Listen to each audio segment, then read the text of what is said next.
Alright, in this tutorial we're going to look at After Effects 2022. We're going to look at mattes. And mattes are kind of interesting. They're called track mattes. And what we could do with them is kind of actually play around with them like masks, similar to Photoshop, Illustrator. And we can kind of hide something and show something in a very specific way here. Now we could also just use a mask. There are masks in After Effects, but this is kind of a different way to play around with them. And let me show you what I mean. So what I have here already set up, I have a logo brought in. And this logo is split up into 4 different pieces. I have my S1, S2, the word super, and the word service. I want to play around with it in a way where I'm going to make this type not just disappear or reappear from the edges, but right inside the composition. Well, how do I do that? Well, let's play around with a matte. Right here, if you don't have this open, you can't see track matte.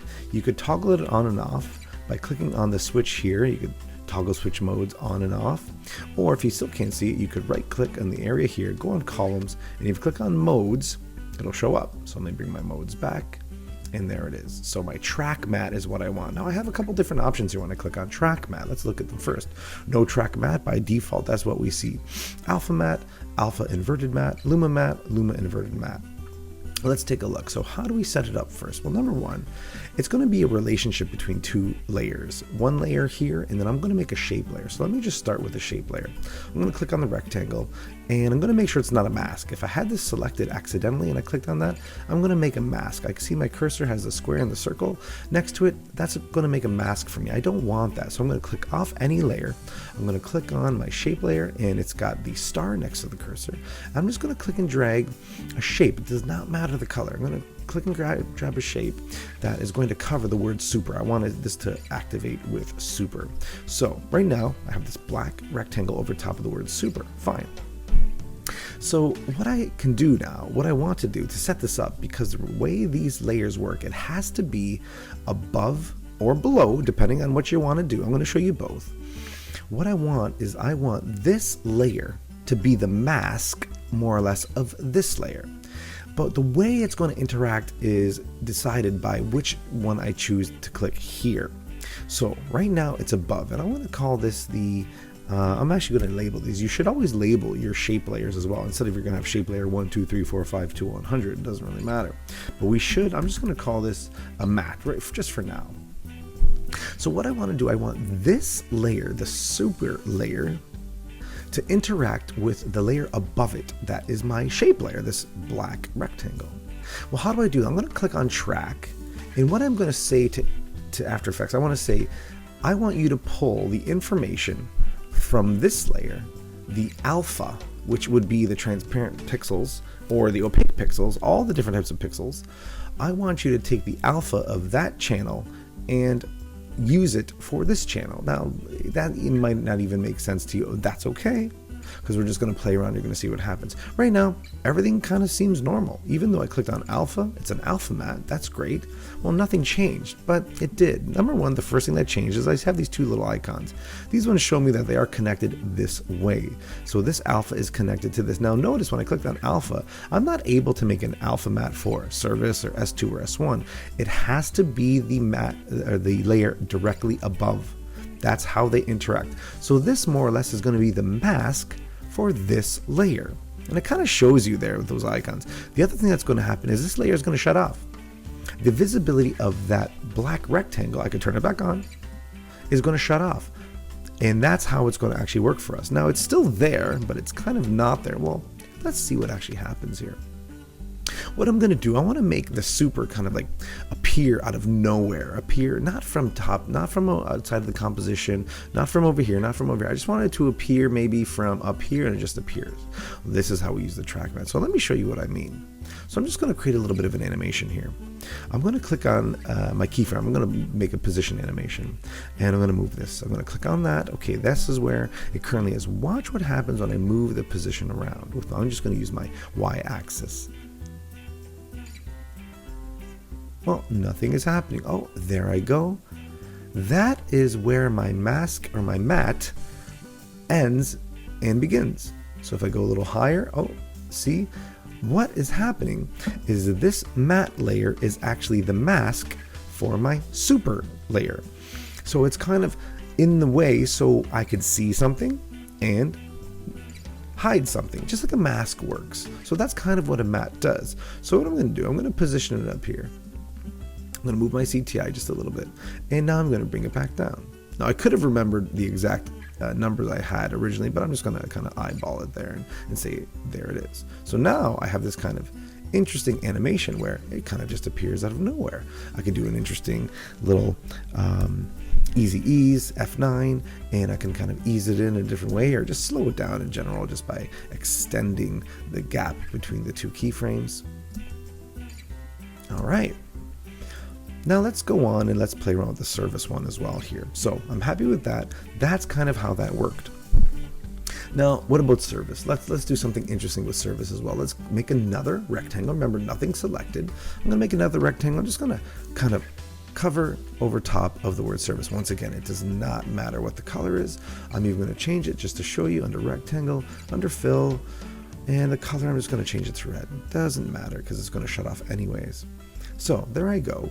And I'm going to label this one now. I'm going to call this one Alpha Matte because that's what it is, and it's specific to this super. So I could even call it Super Alpha Matte. So I know that these two are connected. It's always good to label your layers, organize your layers in a certain way because you can't group your layers. So it's always good also to maybe potentially color your layers the same. So you know that these two are specific and they work together. Now this shape layer I want to work with surface. So maybe what I'll do, I'm going to color these ones as well. All right, and I'm just going to say now that the shape layer one is going to be the mask for surface. Cool. So I'm going to go over to my track matte and say, yeah, it's going to be the Alpha Matte for shape layer one. Great. And there it is. So that red kind of disappeared because it shut off the layer, but it's still using it as a mask. So now what I can do with this particular situation, so with the word surface, what I'll do another transform. I'll do another position transform. And this time, I'll bring my CTI back. I'm going to make click the stopwatch to start the animation, and I'm going to just move it once again, but this time maybe I will actually bring it, use my X-axis and go there. Oh, there it goes. The mask is working, or the matte is working like a mask, and it's saying, you know what? That is the area it's going to stop being visible, and the area is going to start being visible. So I'm going to keep it right there. Actually, I should have did this the opposite way, but it doesn't really matter. So what I could do is I'm going to time reverse these keyframes and see if that helps out a bit. Yes, it does. Okay, there we go. Let's see what happens here. Okay, now obviously a little linear and a little fast, but that's not the point. What I'm trying to show here is just how they work. Okay, cool. That's good. So that's kind of what they do. They almost kind of create this mask where they can move.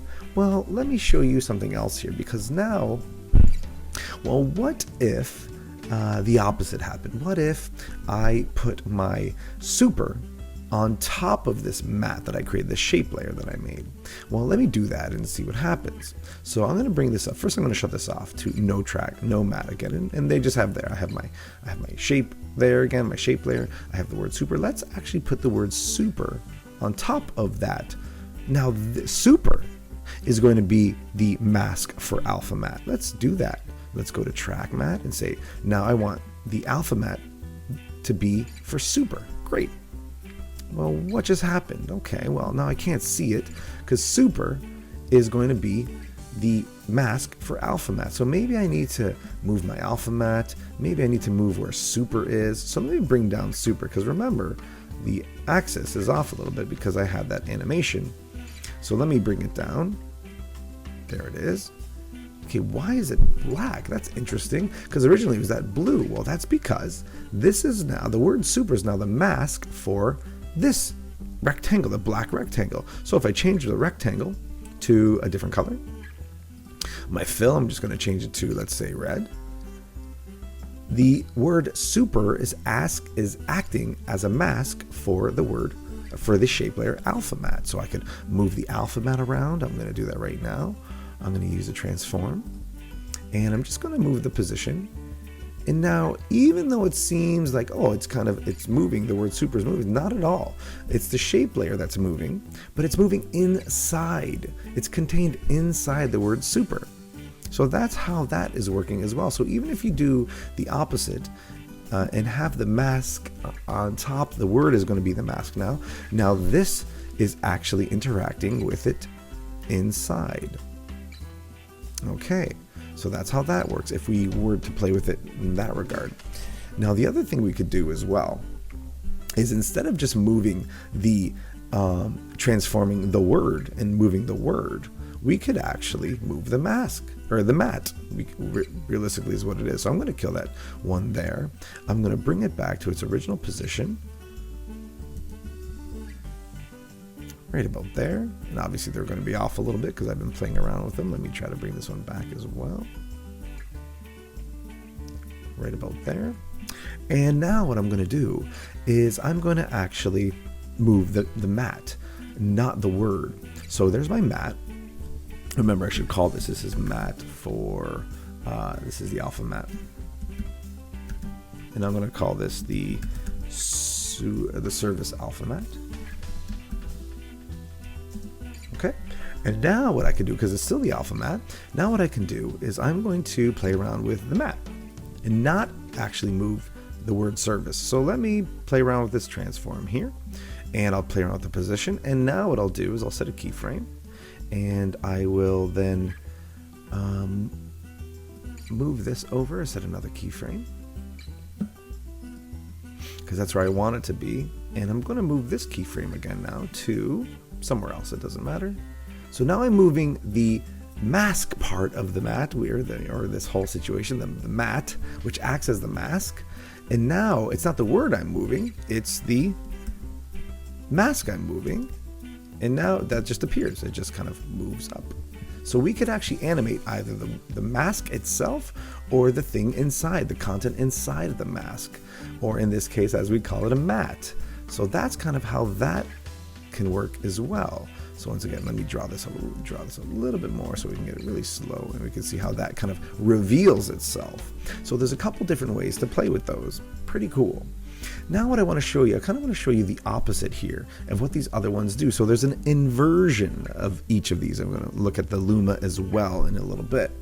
Now the inversion of the alpha matte is just that. So what you see, what is contained inside of it right now, if you see that this, let's look at this one, the service is inside of that matte rectangle. Well, if I invert it now, it'll be the opposite. So now it's hidden. What was once hidden is now shown, and what was once shown is now hidden, if that makes sense. And what I'll do is I'll move the matte, the word around, and now I see that, okay, so this is the opposite.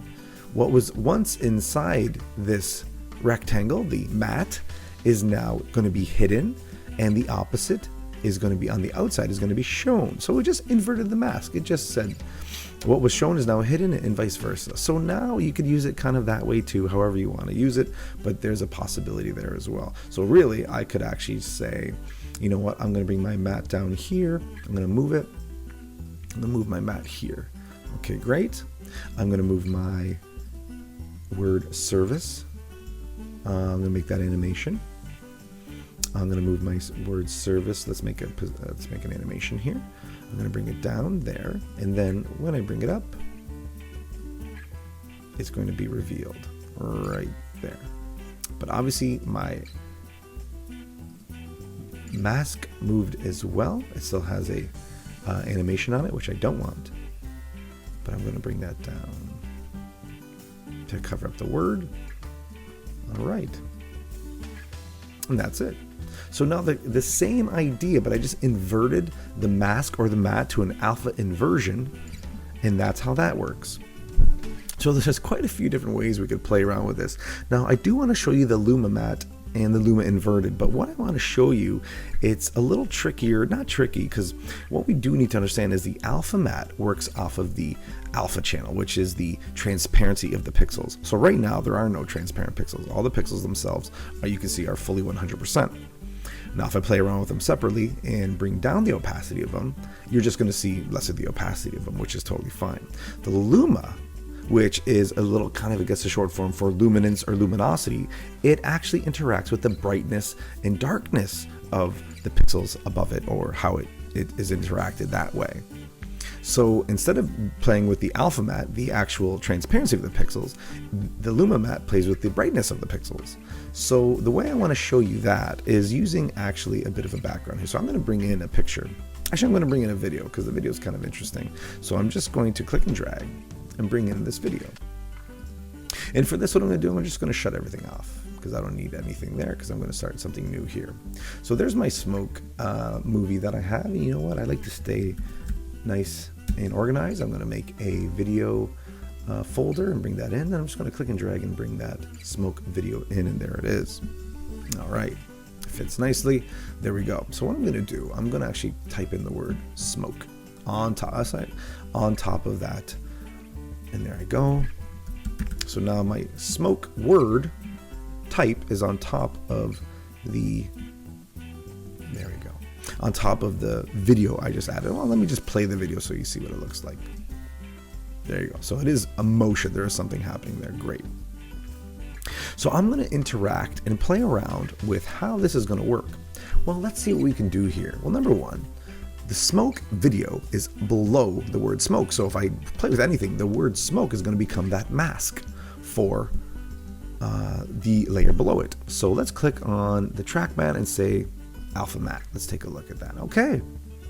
So what it did was it brought in the content inside of the mask smoke. Great. So I can still play it, and now it's inside there. Well, you're going to say, well, I don't love that transparent background. Not a problem. Let's add a solid layer, and let's just add a gray one. Doesn't really matter. Say, okay, there we are, and now we have that.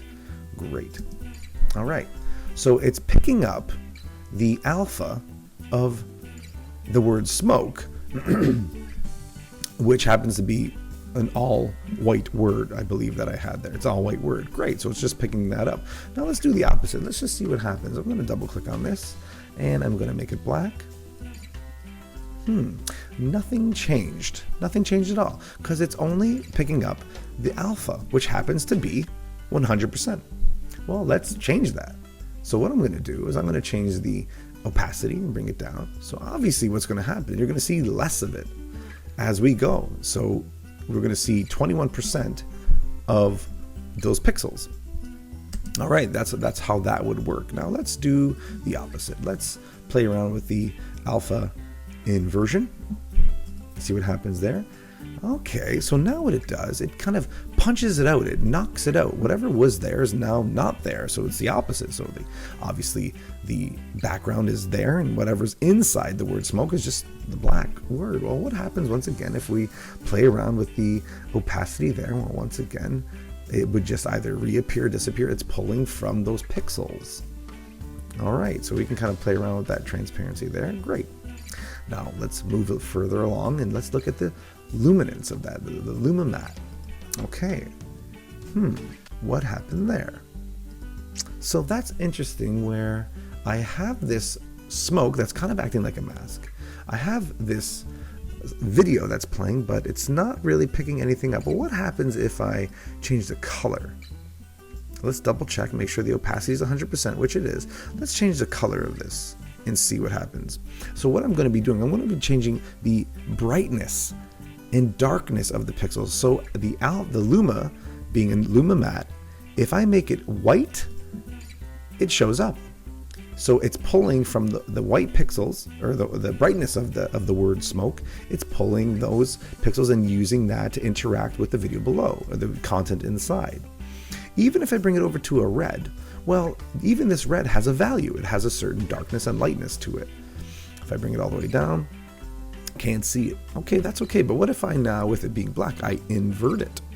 Well, if I invert it, can't see it, that's okay. So what I can do now, I can bring it up, and now it's going to pull from those pixels again and play around. So it being white or it being black is a different way that it plays around with that, or certain levels of gray. Obviously, we can come up and down and see how this interacts.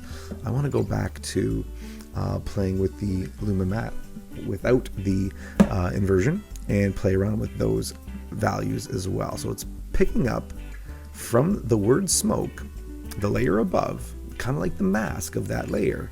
It's playing with just the lightness and darkness of those pixels.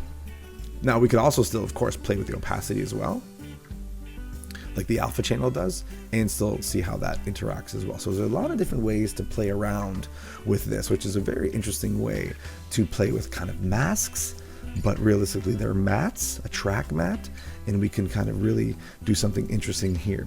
The last thing I want to show you is playing around with still utilizing mats in a certain way, but now that we're familiar with Alpha and Luma, I'm going to go to No. And what I can do now instead is play around with the blending mode. A blending mode that is actually called Stencil Alpha, Stencil Luma, Silhouette Alpha, Silhouette Luma, which actually do the same thing as the track mat, Alpha Matte, Alpha Inverter. They're actually the same, but they interact a little bit differently. Now the thing about this is that these actually work better in pre-compositions, in their own separate compositions, because what happens, if I change the blending mode to Stencil Alpha, let's see what happens.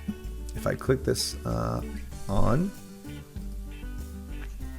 what's going to happen is it's actually going to contain everything below that layer is going to go inside of this letter. So inside of this is going to become more or less the stencil, if you want, the silhouette of it.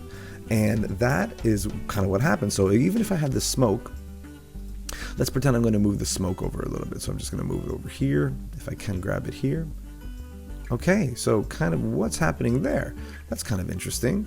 So everything is actually contained inside this, but just by using the Stencil Alpha. But you do have to be careful, because if you have a lot of stuff open down here, that's going to be picked up too. Let me actually get rid of these ones as well. So even those pieces, some of this stuff down here, was also picked up by it as well. So that's kind of interesting how everything could actually be stuck inside this stencil by using Stencil Alpha. Well, let's do the opposite here. Let's continue along. Let's go to Stencil Luma. So once again, it's going to pick up the luminance of everything below it. Okay, that makes sense. Then this one's going to now, if I do Silhouette Alpha, it does the opposite. So kind of, it's almost like the alpha, the inversion. So it's going to knock everything out below it and show everything else. And then the opposite, Silhouette Luma, is going to use those, once again, the brightness of the pixels and not the alpha of the pixels. So there's a few different ways to play around with this. I hope this helps at least understanding a little bit of how we want to have these layers interact with each other. But definitely using them in motion graphics to create an interesting animation like that, where everything is contained inside, or to create something here where I'm going to do it one more time. I'm going to shut these ones off, and I'm going to stick to these ones, and where we can create a very interesting graphic where we can actually have a matte, or kind of like a mask, reveal something or hide something, whichever way we want. I don't know if I kept any of these. Yeah, I kind of kept that one, but I turned it back on, so let me just shut this one off.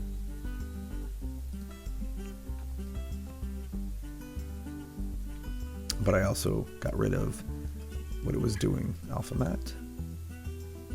Or that one actually was the Alpha Inversion. Okay, that's right. So that one shows up that way. So there is a pretty interesting way on how we can actually have type reveal itself using track mats, which also become traveling mats if we actually animate the actual mat itself. And this could be very useful in your animations, creating some really interesting things. I hope this helps.